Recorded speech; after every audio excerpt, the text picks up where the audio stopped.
This is my review for UFC 118, Edgar versus Penn 2. Let's first start off with Nate Diaz versus Marcus Davis. This fight was quite interesting. Nate used his reach to keep Davis from out of his range. He did his, multiple punches that really don't have that much power, but pretty much, wear on you round by round that, his brother is famous for. And he basically ends up, swelling up Marcus Davis's eye, closing it, and multiple cuts around it. And then third round, go ahead and submits him with the guillotine choke. I think it was like 4 minutes and 2 seconds, I believe, in the third round. Let's go to the next match, Kenny Florian versus Gray Maynard. This fight was also interesting because I thought Kenny was going to go in there and actually use his, switch it up, use his punching, use his, his jab and kicks and his Muay Thai, but he ended up not doing that at all. It seemed like he felt a little nervous, like he was, he was respecting Gray too much. He was actually just like he was just watching out for the power and not really, putting his stuff together to do what he needs to win the fight. And Gray took that to his advantage and used his feints and whatnot to get takedowns and to hold Florian there. And he held him on the ground and did his grounded pound.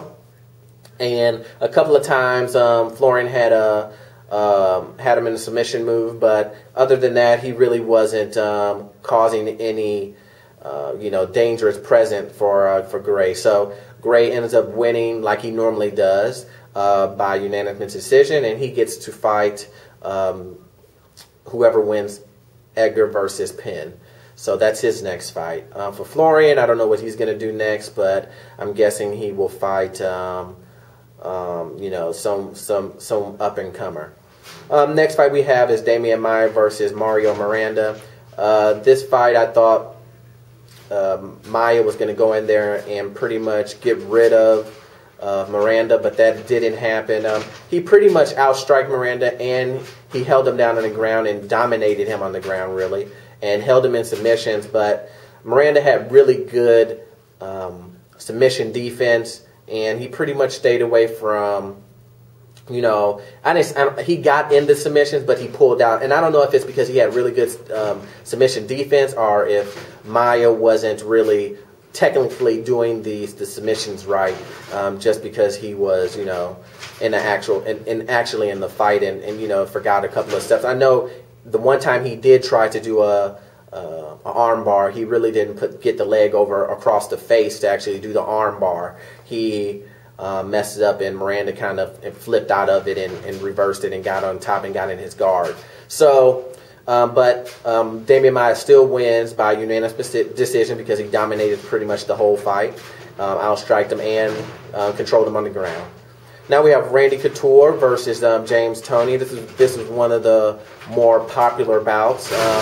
We have Randy Couture, who's a great wrestler and and dirty boxer and whatnot, and you have James Toney, who's a world-renowned boxer who everybody kind of figured how this fight was going to turn out. James Toney comes out, Randy Couture comes out, Randy automatically goes directly for a takedown, gets a takedown, holds him there, pounds him in the face, and then basically goes for an arm triangle and chokes him out in 3:19 in round 1. So, it's not really a big surprise. Everybody knew this was going to happen. But you have to give respect to Toney for signing it on the dotted line and actually going through with it. And, it is what it is. One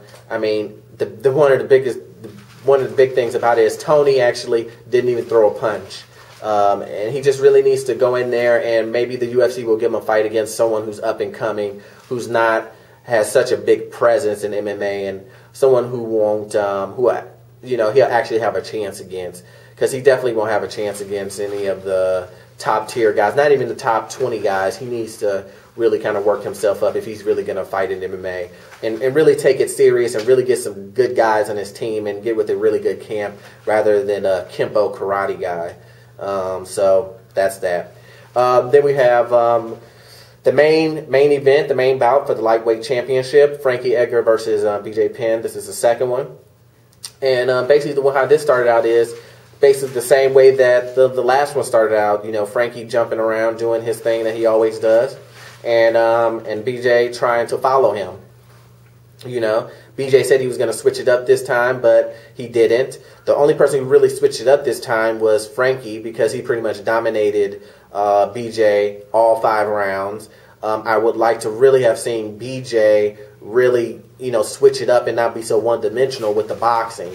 I would like to really see him use his kicks, his knees, and I would like to really see him use his what he's known for, which is his jiu-jitsu. I mean, he tried to take him down a couple of times, but what he should have done is he should have tried to use he should have tried to take him down to slow him down in the first round, instead of waiting all the way to the late 4th rounds when you're already losing the fight to take down Edgar. But he didn't.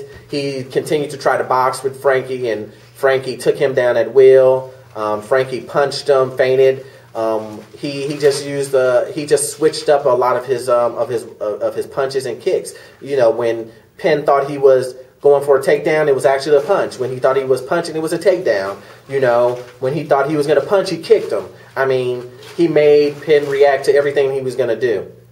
And he's faster than Penn, and he dominated him all through the fight, and he wins by unanimous decision.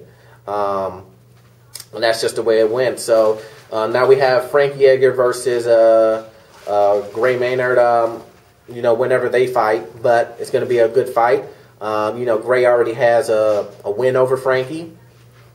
Do I think Frankie's going to win that match? I'm not sure, because Gray is really excellent with his wrestling. I think that he's not going to win by knocking him out or whatnot. He's just going to win by decision. So that's that. So once again, if you guys have any questions, please rate, comment, and subscribe if you like the video. And I'll see you guys next time. Thanks.